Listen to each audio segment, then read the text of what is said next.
আরে মামা কইস তো এই জায়গার কইস না মামা, এই জায়গার কাহিনী। কিরে মামা, কি অবস্থা তোর? মন খারাপ নাকি? একা একা বাইরে হইলি? এই তো মামা ভালো। তো কি অবস্থা? কিরে মামা, তোর মন খারাপ কি হইছে? না মামা তেমন কিছু না, ভালো। তোর মুখে তো কইতাছে তুই ভালো, কিন্তু চেহারা ছবি দেখে তো মনে হয় না। কি হইছে ক? না রে মামা, কিছু হয় নাই, কিছু না। না মামা, ভালোই আছি, এমনি বয়ে রয়েছি, মন খারাপ না। বেটা, তোর নাটক বাদ দিবি, কি হইছে বলবি না আমা করে। আচ্ছা শোন, আমার না ফ্যামিলিতে খুব ঝামেলা। আমার আম্মুর মনে হয় আমার বউকে সহ্য হচ্ছে না। আমার বোন, আমার ছোট ভাই, ওদের টুকটাক বিষয়গুলো নিয়ে আমার আম্মু আমার বউকে খোঁচা দিয়ে কথা বলে, যেটা আমি একদমই নিতে পারি না। মামা শুনলাম আলিশা ভাবিরে না বলে ঢাকায় বললা। আরে বেটা, সংসারে টুকটাক ঝামেলা হইবই, এগুলো তো মানাই লইতে হবে, তাই না? দেখ বন্ধু, একটা ছেলে এত কষ্ট কেন করে? একটা ফ্যামিলির জন্যই তো। অবশ্যই আমরা তো ফ্যামিলির জন্য এত কষ্ট করি। তাহলে দিন শেষে বাসায় এসে যখন এগুলা শুনি, মায়ের পক্ষে কিছু বললে বউ বলে খারাপ, আবার বউয়ের পক্ষে কিছু বললে মা বলে খারাপ।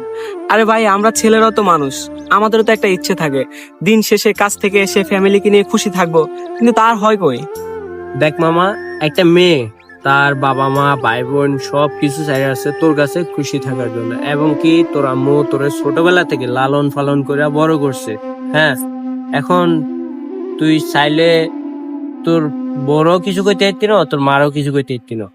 এই দুটোটা বিষয় মানায় চলতে হবে, এটাই আর কি।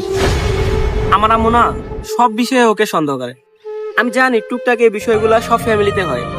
আমি না কয়েকবার চেষ্টা করছি ওগুলো বোঝানোর জন্য, কিন্তু না হয় না।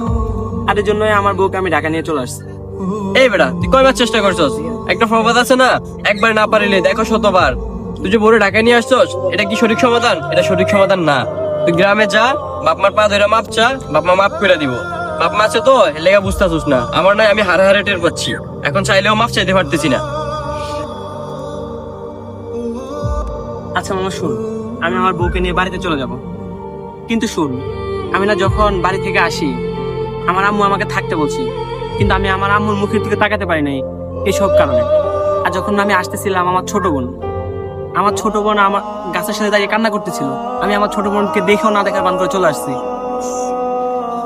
কিন্তু যখন আমি বাড়ি থেকে বের হলাম, আমার মনের ভিতরে যে কি অনুভূতিটা চলতেছিল বন্ধু, আমি বলে বুঝাতে পারবো না। আমার যে বোনকে আমি কখনো কান্না করতে দিই নাই, ও বোন আমার জন্য কান্না করতেছিল, কিন্তু আমি আমার বোনকে সান্ত্বনা না দিয়ে আমি চলে আসছি। এখন আমি কোন মুখে আবার বাড়িতে যাব? লাভ ইউ বন্ধু, এই বিষয়টা তো আমাকে বুঝিয়ে দেওয়ার জন্য। আমি যে সময় বাড়ি থেকে চলে আসতেছিলাম, আমার বাড়িতে যাইতে ইচ্ছা করতেছি, তখন আমি ইগোর জন্য যাইতে পারি নাই। এখন তোরা আমাকে এই বিষয়টা ভালোভাবে বুঝাইছ, পিতা মাতার সাথে কিসের এগো?